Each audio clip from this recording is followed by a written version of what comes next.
Здравствуй, человек! Волнует грядущее? Тогда это для тебя. До 5 мая в Москве, а с 6 по 15 в Санкт-Петербурге.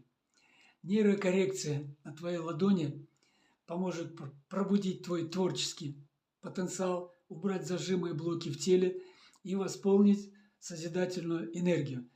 На оздоровительных сеансах суджок по-русски, латки по ладони, ты многое освоишь и узнаешь сам. А более тонкую коррекцию проведем с моей помощью. Ну а в дар получишь тренажер безмятежной улыбки, спиральную гимнастику с благодарностью к ее создателю.